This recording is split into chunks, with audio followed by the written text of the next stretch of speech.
and surrounded by a tremendous puffery and hype on the part of, of organized capitalism about the fact that this new technology is a realm of freedom and infinite possibility, the heaven of endless apps,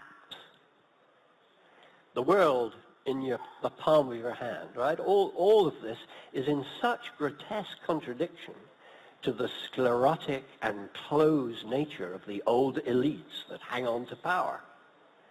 So it is producing a real crisis of representation, as you say. And part of the language that emerges in this crisis is anti-party, an end to parties, a vision of politics that will somehow or other leave behind the party organization.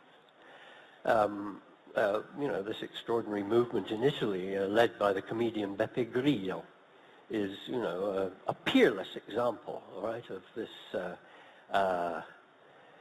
comic contempt for the state apparatus and the whole ruling class, and all parties that claim to represent the people. I have enormous sympathy for this, for this rhetoric, but it is also, I will maybe say something now that will be less than popular. It's dangerous. It's dangerous. Because I think the danger is a fantasy of escape from the problem of political organization into a new version of the general will. All right? The realization of the general will of the masses through a new techniques.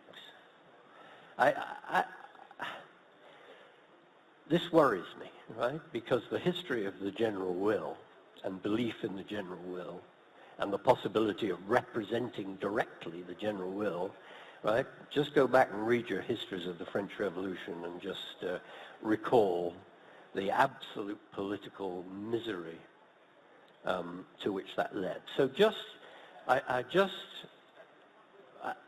just want to enter in a note of worry, which I will immediately, and this is my final shot, I will immediately contradict by saying that movements like the one you've been describing, one of the movements that set this whole thing off, movements to this simple movement for cheaper fares or free transport. These are movements, but of course they're movements in the traditional sense. They're organizing.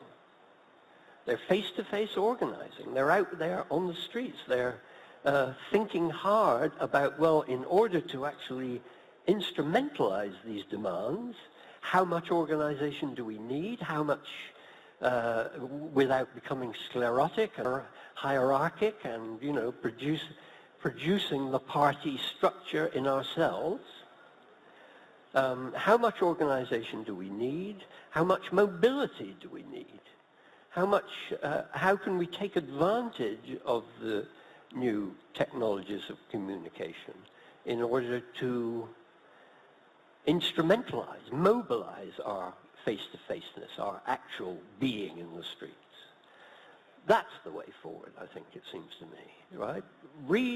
Face again the question, the classic questions of political organization.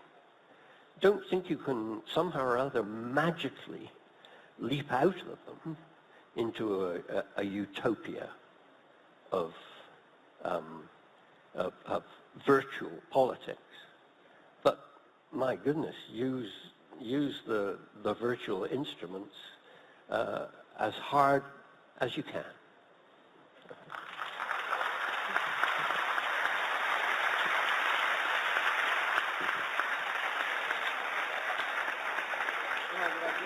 presença dos professores Safatle, Absaba e Clark e de todos vocês, boa noite. Thank you very much.